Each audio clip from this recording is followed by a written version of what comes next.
subíndice mais. Então, utilizando esse R minúsculo, onde nós podemos afirmar que o R maiúsculo é igual a menos 1 multiplicado por R minúsculo estão na mesma direção, no mesmo sentido, portanto, podemos reescrever as expressões da seguinte forma. Nós temos, então, que R maiúsculo mais R sobre índice linha subíndice mais igual a R R subíndice mais.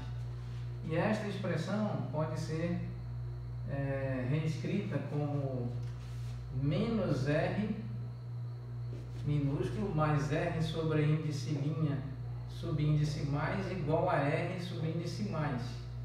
Isso permite então escrever R sobre índice linha subíndice mais igual a R subíndice mais R, passando aqui, multiplicando, somando em ambos os lados da igualdade com mais R, mais vetor R minúsculo. Muito bem. Do mesmo modo, similarmente, nós podemos considerar a seguinte expressão: R maiúsculo mais R sobre índice linha subíndice menos igual a R subíndice menos. Isso pode ser tratado da seguinte maneira: o R maiúsculo podemos substituir por menos R minúsculo mais R sobre índice linha subíndice menos igual a R subíndice menos. Então, do mesmo modo, usufruindo das propriedades de elemento neutro e de elemento inverso para a operação de soma no espaço euclidiano de 3 dimensões, nós podemos, sem qualquer perda de generalidade, escrever que R sobre índice linha subíndice menos é igual a R subíndice menos mais vetor R. De modo que podemos escrever as expressões vetoriais, as equações vetoriais do seguinte modo: R sobre índice linha subíndice mais é igual a R subíndice mais o R minúsculo. E ainda R sobre índice linha subíndice menos igual a R subíndice menos mais R minúsculo. Estas duas expressões permitem então nós escrevermos o campo elétrico externo. Então aqui vamos disponibilizar espaço para nós escrevermos o campo elétrico externo. De que forma? Vamos fazer a seguinte consideração: o campo elétrico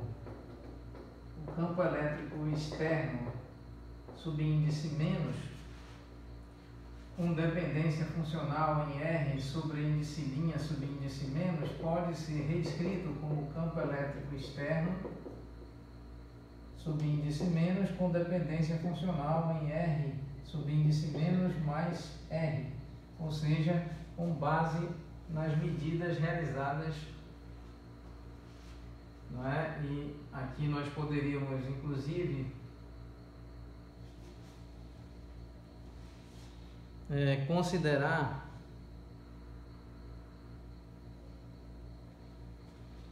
como ajuste, para nós mantermos essa coerência, nós poderíamos fazer a seguinte observação: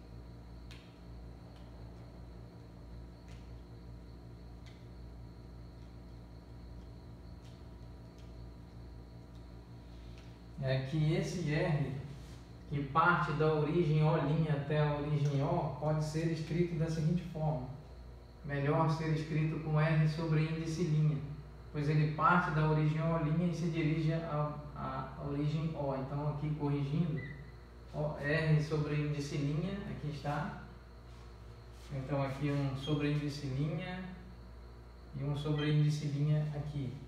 Do mesmo modo, um sobreíndice linha e aqui um sobreíndice linha. Então nós temos aqui um sobreíndice linha e um sobreíndice linha.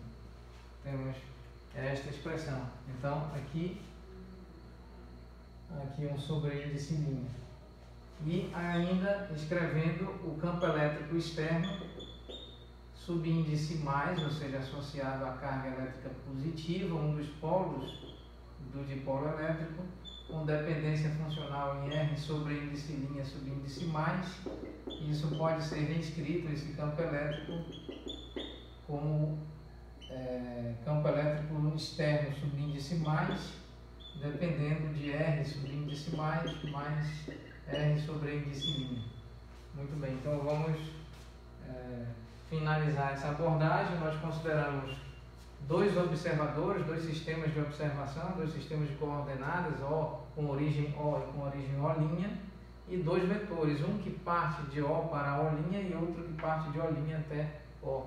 E então fazemos aqui as conexões e destacamos os vetores, os quais definem as posições tridimensionais de menos Q e mais Q, onde menos Q e mais Q compõem os polos de um dipolo. E estamos então tentando entender como que o campo elétrico externo apresenta a sua dependência funcional em termos desses vetores aqui apresentados.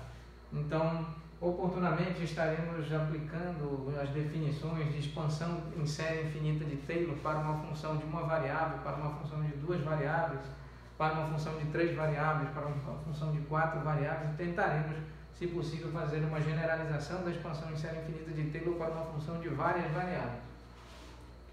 E o faremos, apresentaremos os detalhes sobre a expansão em série infinita de Taylor para funções de várias variáveis durante as próximas aulas. E após esta revisão de expansão em série infinita de Taylor de funções de uma, de duas, de três ou de mais variáveis, nós retomaremos a discussão sobre qual a melhor maneira de associar o campo elétrico, assim, o torque e a força atuante sobre sobre os polos de um dipolo elétrico, quando esse dipolo elétrico está submetido, está imerso em um campo elétrico externo, e qual a melhor maneira algébrica, a maneira mais simples, o modo mais simples de expressar, de apresentar as dependências funcionais de um campo elétrico externo associado ao polo negativo ou mesmo associado ao polo positivo. Então apresentamos duas formulações de dependência funcional, considerando aqui os vetores apresentados, e em breve estaremos apresentando mais detalhes para encontrarmos a melhor maneira de expressar a dependência funcional desse campo elétrico, dependendo da situação em particular. Agradecemos a atenção de todos vós, muito obrigado.